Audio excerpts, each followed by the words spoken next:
Hi, welcome to Connective TV. I'm Jess DeRouge. Today we're joined by Beaux Leeson, who is the Head of Broker Conduct at the Westpac Group. Beaux, thanks for joining me. Thank you for inviting me. So Beaux, Head of Broker Conduct, what exactly do you do?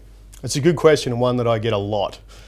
I guess what I'd say to all of the brokers and all the other aggregators there is this is not a new concept. This is about ensuring that our customer outcomes are front of mind.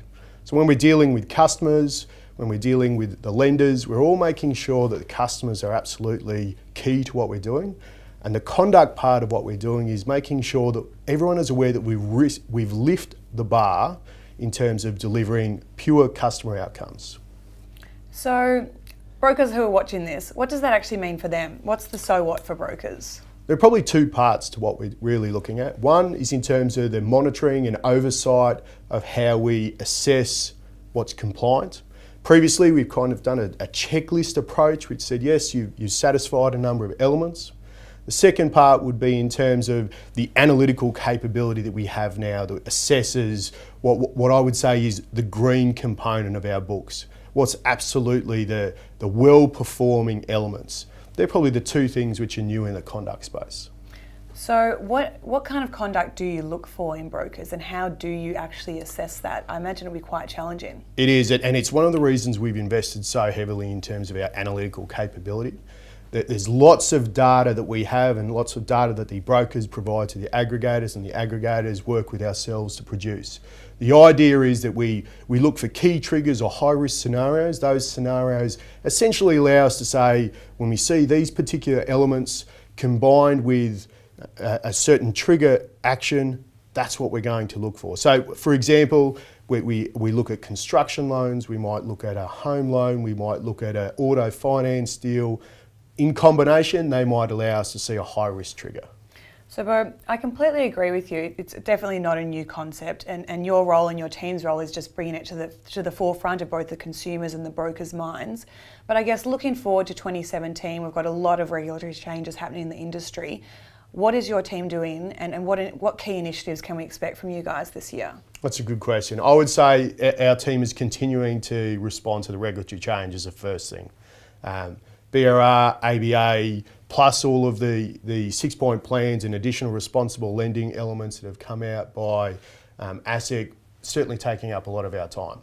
What we will continue to focus on though is by educating our aggregators on what we're finding as high risk scenarios, and that'll find its way back to the brokers as well. So we're going to continue to work with brokers and aggregators to really deliver those key messages which are, and I use that vernacular quite often, a high risk scenario. So not only do we avoid situations where brokers find themselves in a situation where they're not familiar or find themselves working into an area which is becoming more risk, then we're going to be able to address that with them.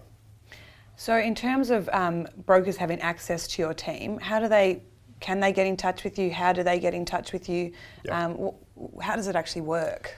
So we've actually put in place a practice manager who's dedicated to our aggregator groups. So what I mean by that is this aggregator role will connect with our aggregators and brokers at PD days, at networking and conferencing, but also is available to the network more broadly as well. Now their role will be to be an advocate or an active voice for the brokers and the aggregators at our table. So when we talk to leadership within the Westpac Group, we'll have someone that's actively talking to them. Second part of that is we have a quality assurance function, and they absolutely are available to our network, through our state general managers, through our BDMs, all of whom provide us feedback. It's a hub and spoke model, if you like. Now Beaux, your time's valuable and so is our brokers' time. So if you've got 3 key messages as the head of broker conduct for the Westpac Group for our brokers, down the barrel, what would they be? First one, monitoring and oversight.